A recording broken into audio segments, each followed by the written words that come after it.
Hello दोस्तों, आपको हमारे एलाइस के न्यूज चैनल में स्वागत है। तो आपको यहां पर मिलती हैं क्लियर और लाइव न्यूज। तो आप हमारे चैनल को सब्सक्राइब कर लें ताकि आपको हमारे न्यूज की नोटिफिकेशन मिलती रहे।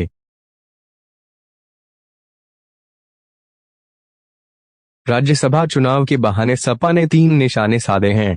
नाराज चल रहे आजम खान को मनाने के लिए उनके वकील रहे कपिल सिब्बल को अपने समर्थन से प्रत्याशी बनाया। सिब्बल जैसे कदावर नेता से कांग्रेस को अलविदा कहलवाकर झटका दिया और जयंत चौधरी को उम्मीदवार बनाकर यह संदेश देने की कोशिश की कि हमारा दोस्ताना 2024 तक जारी रहेगा। पश्चिम उत्तर प्रदेश की राजनीति में वैसे तो विधानसभा चुनाव के दौरान सपा रालोद गठबंधन का शोर सीटों में नहीं बदला। मेरठ, मुजफ्फरनगर और शामली जिले में ही गठबंधन प्रभावी दिखा। वेस्ट यूपी के 14 जिलों में भाजपा ने 70 सीटों में से 40 सीटों पर जीत दर्ज की। अब सपा ने रालोद अध्यक्ष जयंत चौधरी को राज्यसभा भेजने का फैसला कर 2024 को लेकर पासा फेंका है। हालांकि यह कहना बहुत मुश्किल है कि 2024 तक यह गठबंधन कितना कारगर रहेगा। कपिल सिब्बल फैक्टर, राजनीतिक जानकारों की माने तो कपिल सिब्बल के पीछे आजम खान फैक्टर माना जा रहा है। आजम खान की कानूनी लड़ाई कपिल सिब्बल ने लड़ी, उसमें सफलता पाई, लेकिन आजम खान से सपा की तलखी अभी तक बनी है। कपिल को राज्यसभा का उम्मीदवार बनाकर शायद आजम खान से नाराजगी दूर हो जाए। दूसरे, कांग्रेस को आगामी लोकसभा चुनाव से पहले उसको दबाव की भी राजनीति हो सकती है। अल्पसंख्यक समुदाय को भी साधा विधानसभा चुनाव में जिस तरह अल्पसंख्यक समुदाय ने एक तरफा सपा का साथ दिया, उससे यह तय माना जा रहा था कि राज्यसभा चुनाव में सपा किसी मुस्लिम चेहरे को मौका देंगे। उम्मीद के मुताबिक जावेद खान को सपा ने राज्यसभा चुनाव के लिए उम्मीदवार बनाया है। सपा रालोद के बीच विश्वास की डोर मजबूत हुई। सपा का यह दांव 2024 में होने वाले लोकसभा चुनाव में कितना असर दिखाएगा, यह तो आने वाला समय बताएगा, लेकिन इससे दोनों दलों के बीच विश्वास की डोर काफी मजबूत हुई है। सपा की तरफ से जयंत को साझा प्रत्याशी बनाए जाने का ट्वीट सामने आते ही जयंत ने ट्वीट करके अपने भविष्य का सियासी संदेश साफ कर दिया। उन्होंने ट्वीट करके कहा, विश्वास के साथ आगे बढ़ेंगे। नौजवान कमेरा किसान के सम्मान में इससे पहले रालोद के राष्ट्रीय सचिव अनिल दुबे और टीम आरएलडी के राष्ट्रीय संयोजक अनुपम मिश्र सपा के फैसले पर अपनी खुशी जता चुके थे। रालोद को संजीवनी टिकटों की शिफ्टिंग के चलते विधानसभा चुनाव में सपा रालोद को 8 सीटें मिली। शामली, मुजफ्फरनगर और मेरठ में उसने भाजपा को छकाया। सपा से दोस्ती कहें या किसान आंदोलन का प्रभाव, रालोद को संजीवनी मिली। 2017 में रालोद के खाते में 1 सीट थी, जो 2022 में बढ़कर 8। अगली मुंबई क्रूज केस में आर्यन खान को नारकोटिक कंट्रोल ब्यूरो एनसीबी से क्लीन चिट मिल गई है। एनसीबी ने कई बार आर्यन खान के बयान दर्ज किए थे, लेकिन उनका मुख्य बयान 12 नवंबर को जमानत मिलने के बाद दर्ज किया गया था, जिसमें उन्होंने अपनी पीड़ा बताई थी। एनसीबी के जांच अधिकारी की ओर से अपने पहले बयान में कहा गया था कि खान ने जांच के लिए स्वेच्छा से जांचकर्ताओं को अपना फोन दिया था। एनसीबी मुंबई से बाद में एनसीबी एसआईटी ने जांच अपने हाथ में ली थी। खान ने एसआईटी को दिए अपने बयान में कहा था कि फोन का पासवर्ड देने से इनकार करने के बाद उनके फेस आईडी द्वारा फोन अनलॉक किया गया था और फोन खोलने के बाद उन्हें उनकी ड्रग चैट दिखाई गई। आर्यन ने बताया था कि ये drug chat Los Angeles, America से थे। आर्यन खान ने कहा था कि वे हरबाज मर्चेंट को पिछले 0.07 साल से जानते हैं और वे दोनों एक अन्य आरोपी आचित कुमार के साथ मिलकर ऑनलाइन गेम खेलते थे।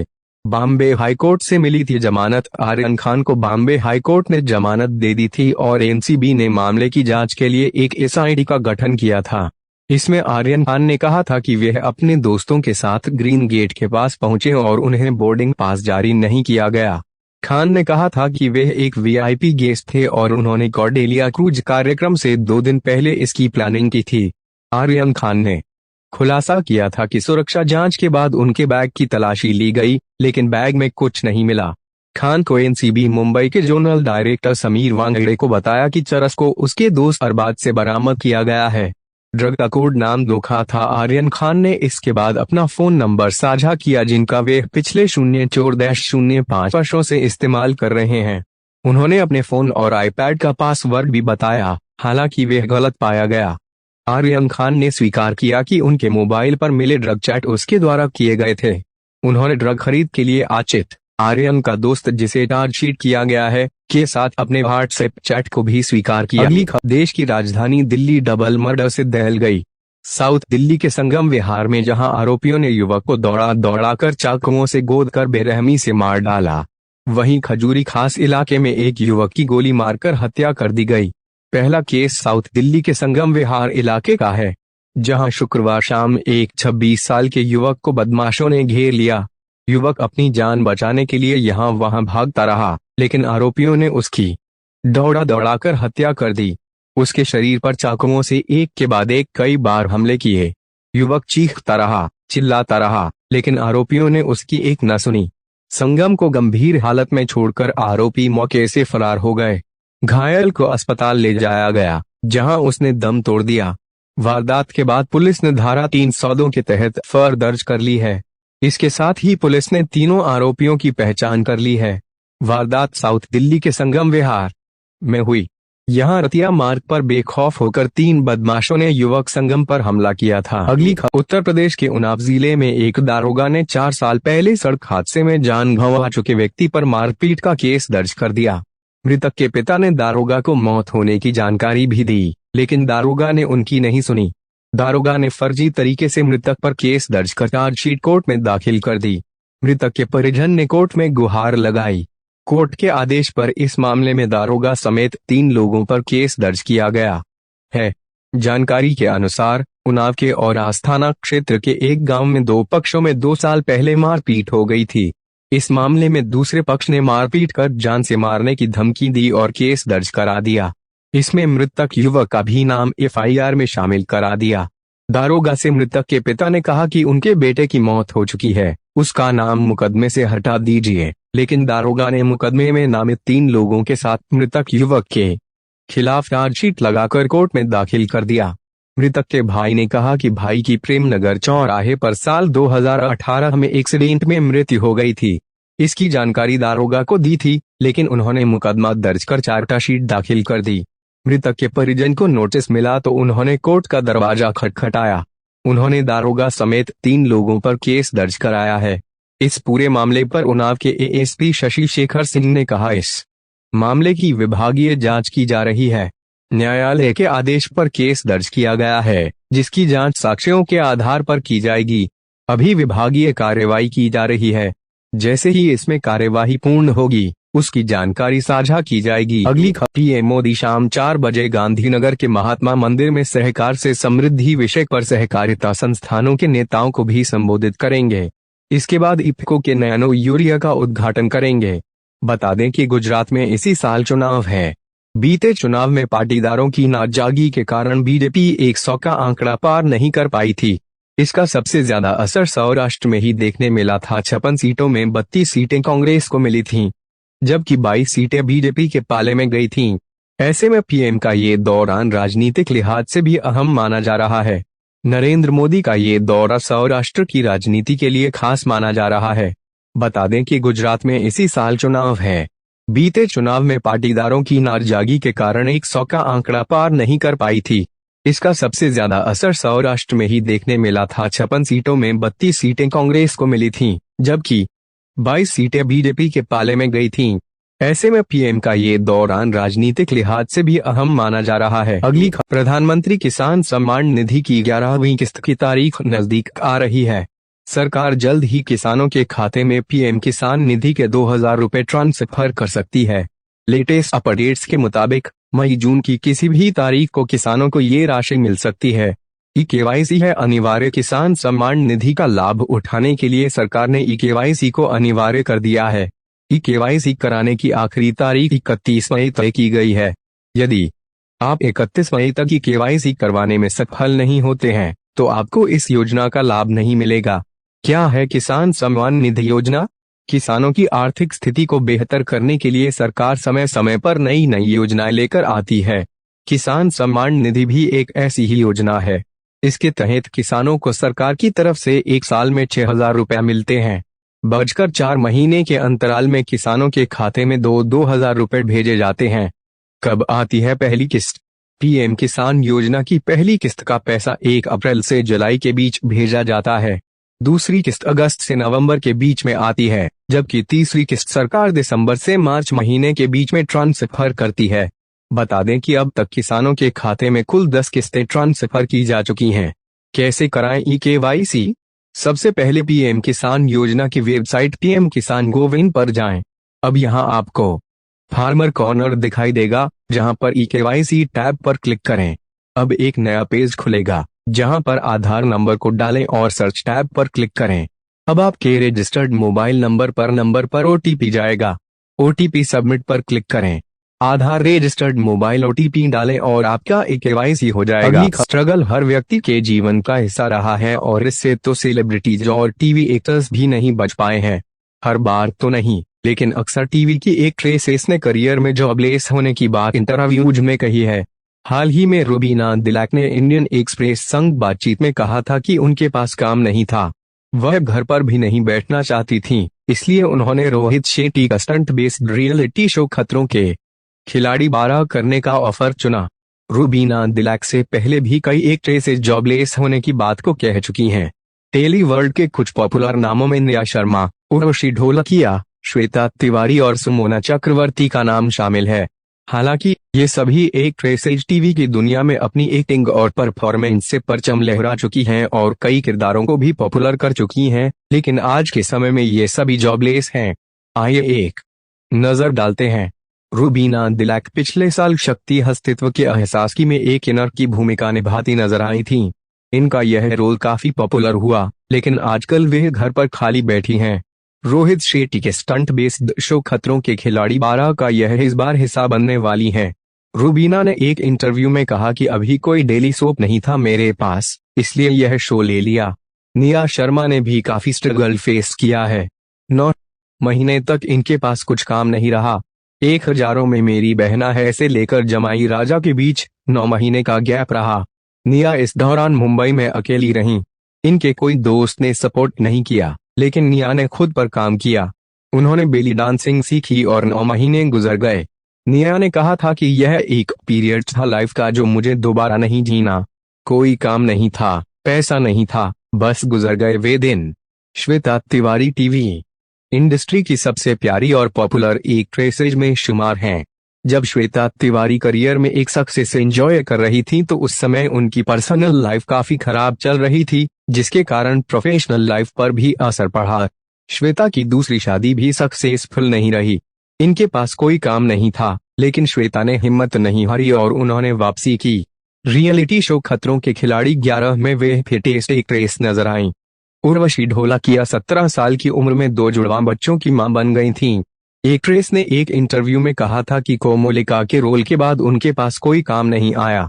इस किरदार के कारण उर्वशी ढोलकिया के कोई पास भी नहीं फटकता था। किसी ने उन्हें कोई काम ऑफर नहीं किया। हर कोई उन्हें इस किरदार से जोड़ता रहा, लेकिन उर्वशी इस समय परिवार संग पीसफुल लाइफ जी रही हैं। सुमोना चक्रवर्ती ने एक पोस्ट शेयर की थी, जिसमें उन्होंने बताया था कि उनके पास काम नहीं है, फिर भी वे अपनी फैमिली को खिला पा रही हैं। घर पर वर्कआउट करती हैं। कुछ दिन वह बोर होती हैं, क्योंकि यह उनके लिए प्रिविलेज बनता जा रहा है। उन्होंने लिखा था, काम नहीं है, फिर भी परिवार को पाल पा रही हूँ, यह भी एक प्रिविलेज है। कई बार खराब महसूस होता है। एंडोमेट्रियोसिस के कारण दर्द होता है, मूड स्विंग्स होते हैं जो इमोशनली बहुत खराब महसूस कर। अगली खबर, श्रीलंका इन दिनों खराब आर्थिक हालातों का सामना कर रहा है। कठिन समय में भारत अपने पड़ोसी देश की हर संभव मदद के लिए खड़ा रहा। श्रीलंका के प्रधानमंत्री रानिल विक्रमसिंघे ने इसके लिए आभार जताया है। उन्होंने शुक्रवार को कहा कि श्रीलंका आर्थिक संकट के प्रभाव को कम करने के लिए सही नीतिगत निर्णय लेने की दिशा में काम करने का लक्ष्य बना रहा है। उन्होंने यह भी कहा कि उन्होंने भारत के वित्त मंत्री निर्मला सीतारमण से बात की है और इस कठिन अवधि के दौरान भारत द्वारा दिए गए समर्थन के लिए सराहना व्यक्त की। ट्विटर पर उन्होंने यह भी रेखांकित किया कि सबसे खराब आर्थिक संकट के बीच दक्षिण एशियाई राष्ट्र IMF साथ तेजी से बातचीत करने और अंतिम रूप देने पर भी विचार कर रहा है। उन्होंने कहा, हम जिन समस्याओं का सामना कर रहे हैं उनके ठोस समाधान खोजने के लिए मध्य जून तक एक व्यवस्था की उम्मीद है। उन्होंने कहा, भारत और जापान से सहायता। मैं क्वाड सदस्यों संयुक्त राज्य अमेरिका, भारत, जापान और ऑस्ट्रेलिया की सहायता के लिए एक विदेशी सहायता संघ की स्थापना में नेतृत्व करने के लिए किए गए प्रस्ताव पर भारत और जापान से सकारात्मक प्रतिक्रिया के लिए आभारी हूं। उन्होंने आगे कहा, मैंने आज भारत के वित्त मंत्री निर्मला सीतारमण के साथ बातचीत की। मैंने इस कठिन अवधि के दौरान भारत द्वारा दिए गए समर्थन के लिए उनकी सराहना व्यक्त की। मैं हमारे देशों SIC के बीच संबंधों को और मजबूत करने की आशा करता हूं। आपको बता दें कि क्वाड लीडर का शिखर सम्मेलन इस सप्ताह आयोजित किया गया था। 4 देशों के नेताओं ने प्रधानमंत्री नरेंद्र मोदी, अमेरिकी राष्ट्रपति जो बिडेन, जापानी PM फुमियो किशिदा और ऑस्ट्रेलियाई PM एंथोनी अल्बनीज ने मुलाकात की। इस दौरान यूक्रेन के अलावा इंडो पैसिफिक मुद्दों से संबंधित मुद्दों पर चर्चा की। शिखर सम्मेलन के मौके पर PM मोदी और किशिदा के बीच बैठक के बाद भारत और जापान संकटग्रस्त श्रीलंका की सहायता के लिए मिलकर काम करने पर सहमत हुए। श्रीलंका के लिए सहायता बढ़ाने की संभावना पर चर्चा करने के लिए शुक्रवार को सीतारमण ने श्रीलंका के उच्चायुक्त मिलिंडा मोरागोडा से मुलाकात की। श्रीलंका के उच्चायुक्त द्वारा जारी एक बयान में कहा गया, इस संदर्भ में मंत्री और उच्चायुक्त ने आवश्यक वस्तुओं और ईंधन के साथ साथ भुगतान संतुलन के समर्थन के लिए ऋण के रूप में भारत द्वारा प्रदान की गई सहायता को बढ़ाने और पुनर्गठन की संभावना पर बता की। श्रीलंका के प्रधानमंत्री ने नवीनतम अपडेट देते हुए कहा कि उनकी सरकार कृषि, निजी और बैंकिंग क्षेत्र के लिए कदमों पर ध्यान केंद्रित कर रही है। समाचार एजेंसी PTI ने बताया कि जनवरी के बाद से भारत ने कर्ज में डूबे पड़ोसी के लिए $3 बिलियन से अधिक की प्रतिबद्धता जताई है। शुक्रवार को नई दिल्ली में $7 लाख से अधिक की 25 टन चिकित्सा आपूर्ति अगली छत्तीसगढ़ के बिलासपुर शहर में ट्रक के दुर्घटनाग्रस्त होने के बाद लोग चने से भरी बोरियां लूट कर ले गए। इस घटना का वीडियो सोशल मीडिया पर वायरल हुआ है। मामला शहर के बेलमुंडी इलाके का है। यहां टायर फट जाने के कारण बीच रास्ते में ट्रक अचानक से पलट गया। हादसे में ट्रक ड्राइवर गंभीर रूप से घायल हुआ है। वहां मौजूद कुछ लोगों ने तुरंत घायल ड्राइवर को अस्पताल पहुंचाया, जहां ड्राइवर का इलाज जारी है। लेकिन वहां कई लोग ऐसे भी दिखे जो कि मौके का फायदा उठाकर दुर्घटनाग्रस्त ट्रक पर चढ़ गए और उसमें रखी चने से भरी बोरियों को उठाकर घर ले जाने लगे। बताया जा रहा है कि ट्रक में कुल 982 चने से भरी बोरियां रखी हुई थीं। जैसे ही आसपास के गांव वालों को इसकी भनक लगी कि ट्रक के अंदर चने से भरी बोरियां रखी हैं, कई लोग घटनास्थल पर पहुंच गए और बोरियां उठाकर घर ले जाने लगे। अगली यूपी में विधानसभा चुनाव में जीत के बाद से ही बीजेपी का नया प्रदेश अध्यक्ष कौन होगा, इस पर सस्पेंस बरकरार है, लेकिन यह इंतजार आज खत्म हो सकता है। जानकारी के मुताबिक आज यूपी बीजेपी के नए अध्यक्ष की घोषणा हो सकती है। स्वतंत्र देव सिंह के योगी सरकार में मंत्री बन जाने के बाद नया प्रदेश अध्यक्ष चुना जाना है। लंबे समय से इस पर चर्चा चल रही है, लेकिन की कार्य समिति की बैठक को देखते हुए आज नए अध्यक्ष के नाम की घोषणा हो सकती है। रविवार को लखनऊ में यूपी बीजेपी की कार्य समिति की बैठक है। इससे पहले आज शाम पार्टी के महामंत्रियों की बैठक होगी। कयास लगाए जा रहे हैं कि आज नए प्रदेश अध्यक्ष की घोषणा हो सकती है। अगली अजहरुद्दीन गैंग बनाकर वाहन की चोरी काम किया करता थी। इसी कड़ी में गैंगस्टर एक्ट के तहत आज संपत्ति जब्त की जा रही है। इस गैंग में कुल 6 लोग हैं। आज जब्त की जाने वाली संपत्ति 1,24,00,000 की है। आरोपी फरार है, जिसकी तलाश की जा रही है। अगली प्रधानमंत्री नरेंद्र मोदी आज गुजरात के दौरे पर रहेंगे। सुबह करीब 10:30 बजे वे राजकोट के एटकोट में नवनिर्मित मातोश्री के DP मल्टी स्पेशलिटी अस्पताल का दौरा करेंगे। इसके बाद कार्यक्रम स्थल पर एक सार्वजनिक समारोह में उनका संबोधन होगा। उत्तर पूर्वी दिल्ली के खजूरी खास इलाके में बीती रात 19 साल के एक लड़के के सीने में गोली लगने से मृत्यु हो गई। IPC की धारा 302 के तहत मामला दर्ज कर जांच शुरू कर दी गई है। पुलिस और FSL की टीम मौके पर मौजूद है। अगली भाजपा की स्थापना जिस लक्ष्य के साथ हुई उस पर काम किया जा रहा है। नए लोगों को पार्टी की हर बारीकियां बताई जा रही है। मुझे भी आज इसी क्रम में यहां आने का अवसर मिला है। अगली एशिया में शांति के लिए 5 अगस्त 2019 के एक तरफा और गैर निर्णय को खत्म करना भारत की जिम्मेदारी है, ताकि जम्मू कश्मीर के मुद्दे को बातचीत के माध्यम से सुलझाया जा सके। अगली थाना हाफिजपुर में एक महिला के द्वारा दुष्कर्म की तहरीर दी गई। मामले में पुलिस ने सुसंगत धाराओं में अभियुक्त पंजीकृत किया और त्वरित कार्यवाही करते हुए 4 अभियुक्तों को गिरफ्तार किया है। इस मामले में पुलिस की तरफ से अग्रिम वैधानिक कार्रवाई की जा रही है। अगली भेंट मुलाकात के दौरान मैंने सरकारी योजनाओं के बारे में जानकारी ली और लोगों की इच्छा के अनुसार घोषणाएं की हैं। सरकार की योजनाओं का परिणाम है कि नक्सली पीछे हट रहे हैं और लोग मुख्य धारा से जुड़ रहे हैं, क्योंकि हमारी नीति पीपीएल को सीधे पैसा उपलब्ध कराने की है। अगली लद्दाख में सेना की एक बस के खाई में गिरने से हुई दुर्घटना अत्यंत दुखद है। हादसे में हमने अपने जिन वीर जवानों को खोया है, मैं उनके परिजनों के प्रति संवेदना। घायलों को त्वरित उपचार के लिए ले जाया गया। ईश्वर से उनके शीघ्र स्वास्थ्य लाभ की कामना करता हूं। अगली खीरी थाना क्षेत्र में हाईवे पर 2 ट्रकों में आपस में भिड़ंत हो गई थी, जिसमें एक ट्रक में चना लोड था जिसे वहां के आसपास से गुजरने वाले और वहां के ग्रामीणों द्वारा चोरी किया जा रहा था।